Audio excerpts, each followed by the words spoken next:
Elias Creem. Not the sort of person you'd notice in a crowd, but Elias Creem stood apart from other men. He harboured a secret ambition, an obsession which burned him up and filled his life with brooding. He wanted to be famous. I want to be famous. It made him very neurotic.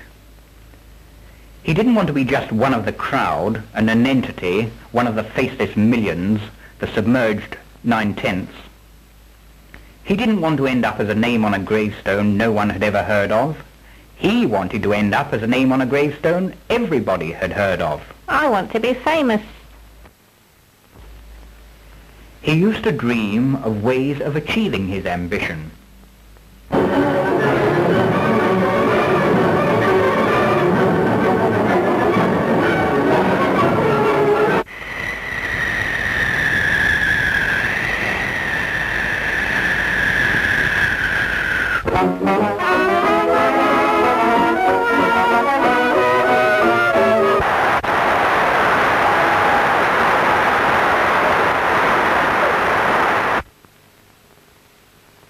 The trouble was that he just didn't seem able to get started.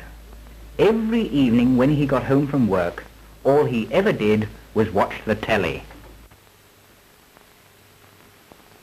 He was always deciding it was about time he did something, like walking from John O'Groats to Land's End, or founding a new school of painting, or patenting a new invention.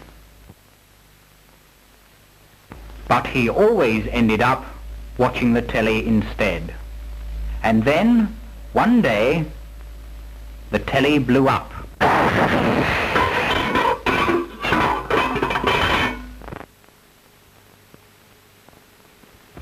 And that gave Elias Creem his wonderful idea. If you make a big enough bang, everybody will hear you.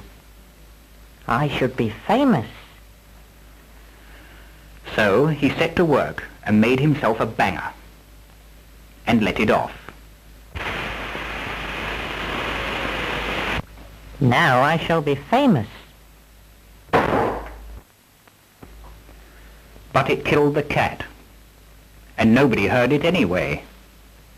So he made a bigger banger and let it off. Now I shall be famous.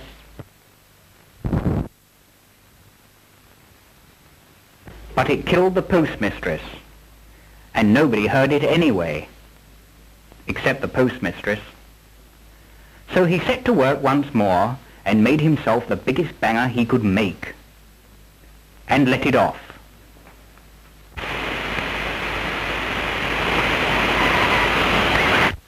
Now I really shall be famous.